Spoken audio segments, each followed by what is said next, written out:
This past week, once again, college athletics and football in particular have come under the public microscope due to the 7 suspensions at TCU. This past week, we took some time out and sampled a cross-section of college authorities, both inside and outside the college football community, with an eye towards not just the problems at TCU, or SMU for that matter, but for the larger problem. When Jim Wacker, the TCU coach, announced his suspensions last week, he pointed the finger directly at the larger problem of college athletics. You know, when you look at American society, we better start looking at the adult segment of it, because we are the majority of the problem, not the kids. You know, and we've taught them well, and that's the sad part. That is the sad part. And I wish people would start realizing you're not doing kids any good by giving them something they didn't earn simply because they can run with a football or tackle or do all those sort of things, and teach them the very first thing when they're a senior in high school that the way to get ahead in this society is to cheat and to take illegal payments. That's a sad commentary. I think anybody involved in college athletics would have to applaud Coach Wacker and commend him for his action. He's certainly indicated that he's willing to step up and try to do what he can to help his own program, to make sure that it's operated open and above board.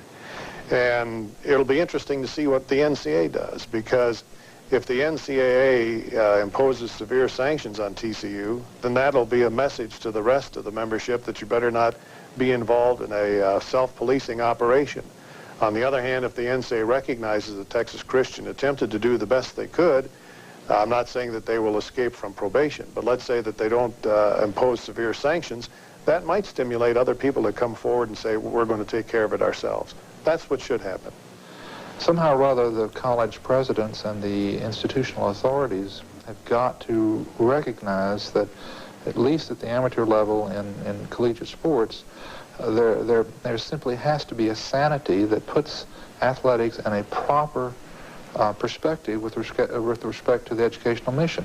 Well, you're going to have problems, again, because I said all people aren't honest. But I think they're making inroads better than they ever have before. And, you know, the things that have happened can happen to anybody. I mean, for any of us to say, that would never happen at my school, I think you're kidding yourself. I think it's the price of eternal vigilance, of your president letting everybody know that you want to have a great program, a successful program, but if it isn't done right, then there's nothing to it. While some believe the focal point of attention is the university, at tradition-rich Yale, Coach Carm Koza, past president of the Coaches Association, feels policing should start with the coaches. Speaking for football, that it starts with the coach.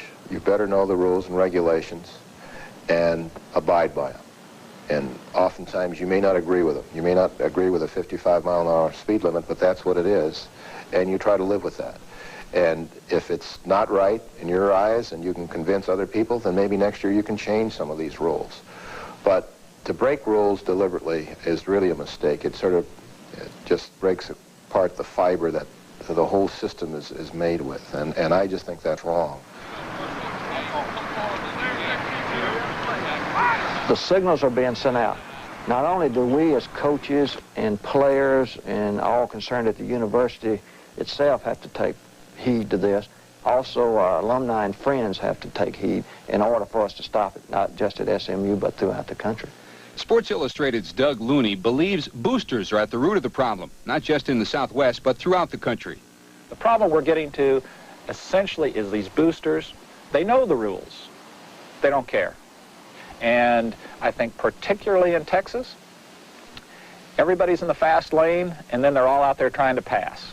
And that makes for a very chaotic recruiting environment. The alums want to win games so they can brag about it at the men's grill out at the club. And it doesn't make any difference to them. I have yet to talk to an alum who said, gee, I didn't know the rules. And in a way, George, you don't need rules, do you, to know that it's illegal to give a kid a car and $1,000 a month. We're all adults, and I believe we got that figured. A lot of alumni have become involved in the recruiting process, and that stirs their competitive fires, and they start competing with the alumni of other schools. And when you have coaches that go out and recruit alumni to help them wrongfully recruit players, and you have players that are looking for a deal, then you've got the three parties for a mess. I think the alumni should be completely eliminated from recruiting. SMU's Jeff Atkins, a Fort Worth native, comes away from the recruiting experience believing football is truly a business. Basically, I feel that they're being unfair to the players, really. To the players, because, you know, the players are, you know, are athletes, you know, individual, you know, people.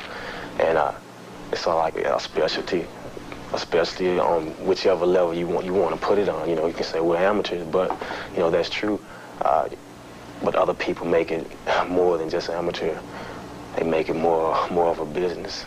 And the majority of the time, those are the people who are not really affiliated within the staff. So, in which, you know, the NCAA is probably finding that out. I have no doubt in the near future we're going to see a tremendous turnaround, a tremendous cleanup in intercollegiate athletics. I really believe we're taking some tremendous strides in the right direction. I'm excited about that. We just took some strides at TCU that I wish I wouldn't have had to take. But I know one thing. From here on out, our boosters and our players will know exactly what we mean when we talk to them and we tell them how we're going to handle a situation if there are any improprieties or any illegalities. Make no mistake about it, it is impossible for solely the NCAA to police college athletics. It is impossible for solely a university or solely a coach to police his own program. It takes teamwork, and it's certainly going to take that kind of teamwork to solve this problem. During the course of this CFA football season on ESPN, we'll be talking about some of these difficulties and delving into the problem and hopefully shed some light on it as the season progresses. When we look at the situation very obviously, we know that it's not a simple situation to solve, Jim and Paul, but it's something that is very important to the future of college athletics altogether. All right, George, and Paul and I would like to add a few words, but after hearing all of those presidents and all of those athletic directors and all of those former players, et cetera, talk about what they thought, they don't know either. What do you think? And I throw it right at you, remembering just what I heard Dick Lowe say today. Now, he's the alumnus that gave some money to these TCU players. He's sorry about that, wants alumni out of it. He said, but how do I tell my 16-year-old son that that's what I did? So there are two sides to this coin, both of which are bad. You know, there's one thing. We saw the interview this afternoon with Kenneth Davis. And it's just hard for me to believe that he did not know that he was doing something wrong. I mean, the rules should be specified for everyone. I think the biggest problem that we're seeing now in talking with different coaches around the country, Jim, is that they don't understand the rules. The rules must be spelled out in plain English so that you can understand them. Someone told me that you can't, if you call the NCAA and you ask for a clarification of the rule, they won't give it to you over the telephone. They may come and see you. You may go see them. I just think that everybody must understand clearly what the rules are. Well, they give a young man no chance to work for somebody at all, a relative or whatever, and sometimes they're suspended for giving someone a keychain. We've got no answers, but policing is the problem.